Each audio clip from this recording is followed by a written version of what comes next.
going on YouTube, and welcome back to Scents of South Jersey with me, Kellen, for another fragrance review. Today's review's been a long time in the making. I've been meaning to review this fragrance on an individual level for a couple years now.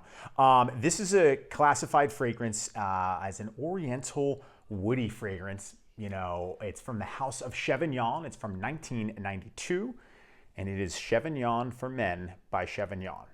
So what we'll do, as we always do in all of my individual fragrance reviews, is break down the fragrance into 5 parts. First, we're going to take a look at the box and bottle presentation.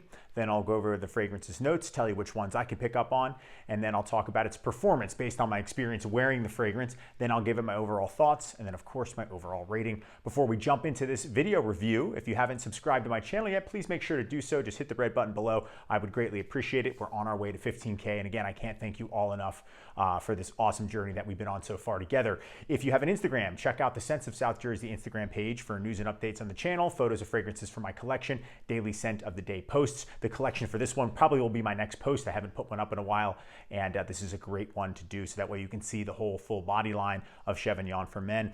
If you're interested in purchasing any fragrances from my collection that you've seen in videos, again, I have the link to my Mercari page in the description below, where I post things for sale that I'm no longer wearing, that, again, I just don't want them anymore because they're taking up space. Again, that is all used to make room for new fragrances, to make new video content. And I have updated it, guys. There's a ton of new stuff on there, and there will be even more stuff coming as well, too. Some rare things as well you'll be able to see. Again, that link is in the description, along with the links for Aurelius Apparel fitness shirts and Masudo button-down shirts. They are below, too.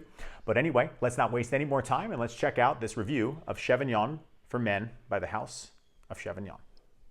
Okay, let's start things off with the presentation. So this is a 100 ml box here for the 100 ml eau de toilette. So you can see it says Chevignon for Men. You can see there's a little bit of like a textured pattern here. This is in red. Really like just classic, almost reminds me of like the Wild Country box from Avon. Again, size and concentration. And this is silver here, and on the back it says original brand for men. Almost has like a Western theme to it, but I don't think that's the look they were going for. Maybe it was. You got some verbiage on the back there, and you got your barcode. I think there's a badge code on there. Yeah, it looks like reference number right here too. So you can see the bottle. Actually, really nice bottle. I love the bottle. The only thing I don't like is that this is a sticker. I wish this was on, but everything else is painted on, and you got some markings on the glass.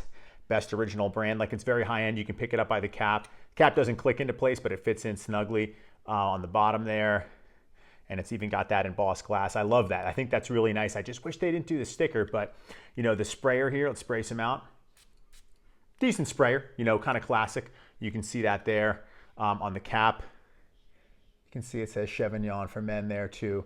And then around here, it's in it again, really nice bottle. Now here I have that's an aftershave box. Here's a 50 ml. This was actually the very first one I got. Same exact thing, just a 50 ml bottle. Very detailed. But I wanted to compare it to a newer bottle that I've got. Where is that one here? So yes, this is it. This box. Sorry. So you can take a look. It's a little bit more brown. It doesn't have the texture. It's more of a flat coloring. Maybe hard to see, but the bottle too pretty much looks the same as the older one that I had. I think it is discontinued, but you can see. And the atomizer is a bit different. You can tell. Here, let me take the cap off. That'll help, guys, right? So you can see the atomizer is a little different too. Some slight changes, but overall, really good presentation for Chevignon. Okay, so it's time to go over the notes for Chevignon for Men by the House of Chevignon. So bear with me, guys. There's a lot here. I had to write them down. In the top, we have juniper berries, caraway, artemisia, bergamot, basil, and then green notes. And then in the middle of the heart of the fragrance, we have caraway again. We have geranium, we have carnation, lily of the valley, rose, and jasmine. And then in the base of this fragrance, there's cedar, oak moss, leather, amber, patchouli, and musk. What I would say I get from that massive amount of notes is sort of a brightness in the opening, maybe from the bergamot, but also very green, and so I think some of the caraway comes through. There's a little bit of that, but then oak moss and musk, and I think a little bit of the leather too. So I'm going to get into, in the thoughts part, like what this reminds me of, if you don't already know. Some of you probably already know, but anyway, those are the notes that I can pick on for Chevignon for Men. Okay, guys, it's time for the performance for Chevignon for Men by the House of Chevignon. This is, I would say, almost the beast mode fragrance. You know, it lasts a long time, definitely between 8 and 10 hours. At that point, I really stopped paying attention. I know it lasts on my clothes for a long time, and even when you think it's gone, it's there. So the eau de toilette, again, this is clothes and skin. It does last a long time, so no slouch. It does come with a full body line. If you're ever interested, they have a deodorant stick. You can see that here, and it's non-alcoholic too, so this will last a long time and it works. They come with a deodorant spray. This is a natural spray, and what that means, you can see here, Chevignon. What that means, it's not an aerosol, it's not continuous, you have to hit it, but it's a really good sprayer, and it smells just like the fragrance too, and I love that. And then they also have a shower and hair gel that smells fantastic. Now, even though this is a little bit older, it was in perfect condition, and I've used it. I shaved with this last week. They have the aftershave, and you can see the aftershave here. We'll open that up for you guys real quick. And it's a splash, obviously, too. Smells just like a lighter version, a little bit more alcohol in it, but all of those really help with the performance. But if you don't have them, it doesn't really matter. That's just my collection aspect of it. I enjoy getting those things. I enjoy using the body line, having the full experience of that. But the eau de toilette alone is an awesome performer. Okay, guys, it's time for my overall thoughts for Chevignon for Men by Chevignon. Essentially, this was an instant love for me, and this is definitely unfortunate because it's harder to find this fragrance. I believe it's been discontinued. Sometimes you see some of them floating around there on eBay. I have a few bottles. I'll list one on Mercari, I think, because when am I ever going to wear all of it? But I put a decent dent in this one, and that 50 ml is almost gone as well too. It's like, but I said, it's hard to find, but it is a cousin to Polo for Men, or Polo Green, and Polo Crest, but especially Polo Crest. Polo Crest was released in 1991. This was released in 1992.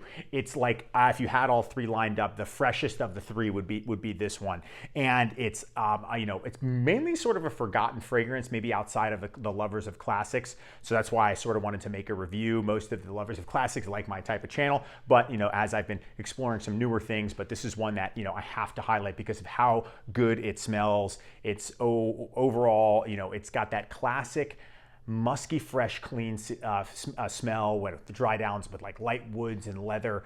I love the scent, and it's one that, again, it may not be the most original because you have Polo, which was years and years ago, then you had Polo Crest.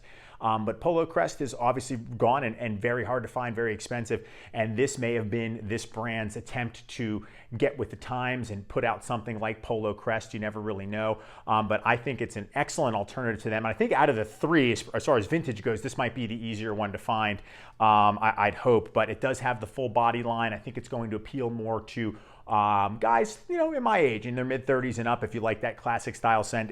But it's an amazing scent. I love this stuff, and it is one that, and again, it's like the floralness, but musky, and there's leather in there too. It's a real mix of stuff. It's hard to describe the fragrance, but if you've smelled the ones I've mentioned, you'll really understand what I'm talking about. But this is just a lighter version. Think of if they did a legitimate Polo Green Sport outside of the Polo Sport Splash or something like that, or Polo Crest Sport, this would be what that would smell like too. So I love it, and I'm so happy to have it. But I will part with maybe one of my bottles. Maybe I'll list them up there on Mercari for us. Okay, guys, it's time for my overall ratings for Chevignon for Men by the House of Chevignon. As far as the presentation goes, I love it. I just think I don't like the sticker because they're eventually going to start peeling. My 50 ml, I have to push it back all the time, and nothing beats the Polo bottle, the green and the gold, But other than that, I think it's really nice. So 7.5 out of 10. But again, this was probably less money than that back in the day. As far as the performance goes, between 8 and 10 hours, so 9 out of 10, awesome performance. Scent, again, not the most unique because it reminds me of those two things, but that doesn't matter. They're awesome, and so is this. So it's going to get an 8.5 out of 10 for the scent, which is going to bring the overall rating for Chevignon for Men by the House of Chevignon from me to an 8.5 out of 10. Okay, guys, that's going to wrap it up for me for my review of the 1992 release from the House of Chevignon. This is their flagship fragrance, Chevignon for Men. At least I think it's their original one. Anyway, let me know what you guys think about this fragrance in the comment section. Do you own it? Have you tried it? Do you like Polo Crest better? Do you think it's a good alternative? I would love to hear from you. I always appreciate all of the feedback. Go ahead and subscribe if you haven't done so. Check out the Instagram page, check out the Mercari page, and of course the links to Aurelius Apparel and Masudo for those shirts. They're going to be below. Guys, thank you so much for hanging out with me and watching the video today, and I will see you all in the next one. Take care.